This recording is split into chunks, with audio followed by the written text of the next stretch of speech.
ঠাকুর মা স্বামীজির শ্রীচরণে ভক্তিপূর্ণ প্রণাম জানিয়ে আজকের নিবেদন ভগবান লাভই যেন একমাত্র আমাদের উদ্দেশ্য হয়।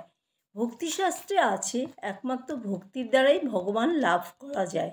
শ্রদ্ধা থেকে আসে ভক্তি, ভগবান ভক্তিতে বাধা। ঈশ্বরের শাসনে সূর্য, চন্দ্র, তারা, পৃথিবী যে যার কাজ করে চলেছে। তিনি আমাদের বাইরের নন, তিনি আমাদের অন্তঃস্থলে থেকে আমাদের শাসন করেন। আমরা ভালো আচরণ, ভালো চিন্তা এবং তপস্যাদির দ্বারা অন্তরকে যত পবিত্র এবং শুদ্ধ করতে পারব, ততই তাকে হৃদয়ে উপলব্ধি করতে পারব। তিনি আমাদের শাসন করেন বটে, কিন্তু তার ক্ষমারও অন্ত নেই। অসীম অনন্ত তার ক্ষমা। তিনি শুধু যোগ্য পাত্রকেই ক্ষমা করেন তা নয়, সকলকে ক্ষমা করেন। তার কাছে আপন পর নেই, অহেতুক কৃপাসিন্ধু তিনি। তবে তার কৃপা অনুভব করতে হলে নিজের মনকে অন্তর্মুখ করতে হবে, বিষয় বিমুখ করতে হবে। যে বিষয় আমাদের মনকে টেনে রাখে তার ভিতরেও তিনি আছেন, আমরা নিজেরা এটা বুঝতে পারি না। ফলে আমরা বিষয়ের মধ্যে নিজেকে জড়িয়ে ফেলে তাকে ভুলে যাই।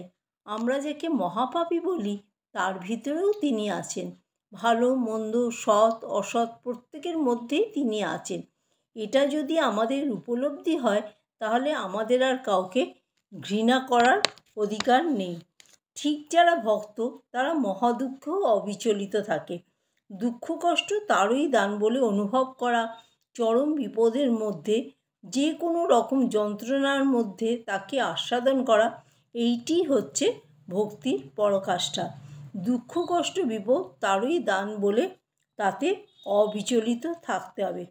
ভগবানের কাছে প্রার্থনা করি তিনিই যেন একমাত্র আমাদের উদ্দেশ্য হন।